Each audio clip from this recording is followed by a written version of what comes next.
I honor the woman whose family owned land in downtown Atlanta, African Americans who fled for their lives in 1922. Their ownership disappeared from records before a year had passed. That girl of 8 in old age said, "My story was water denied." The woman who worked with me in Cook County Assessor's Office writing descriptions of properties in 1950s. Her resonant voice shared what others at our table didn't know. She sang opera professionally in 1930s WPA days. My maternal grandmother, Yetta, who left to Kutch, Romania at age 15, to come to U.S. with sister Sophie, cousin Jenny, and a suitcase of dreams. The first in their family, she taught me, her first granddaughter, a woman has to have her own money.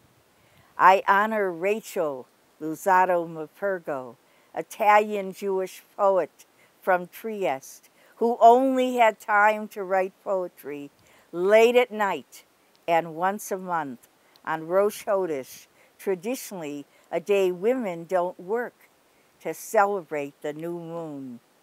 This is for Reverend Willie Vera, the African American woman who stood outside the 67th Street Chicago store in the 1960s with scales weighing meat and vegetables, returning packages unfairly marked, rotten goods hidden. This is for the women who listened to the pain of immigrant women and asylum seekers sharing their stories with native-born to whom the immigrants were faceless.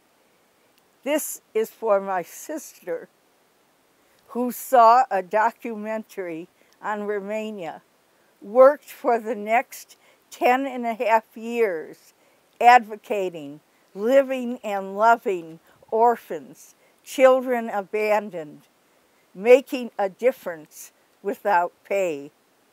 This is for the woman who wrote her pain of incest 39 years later, freeing herself by telling her story, hugging one woman who listened. This is for my mother who worked outside her home when few women with young children did. In the late 1930s and early 1940s, before World War II started, official numbers record 10% did.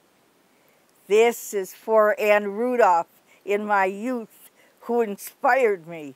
Flying gray-white hair, strong dancer's legs, and an 80-year-old body. Wearing flamboyant clothes in an era when only a few dared. This is for all of the women who gave unconditional love, who now give themselves time to flourish, honor their creativity, what is unique in themselves.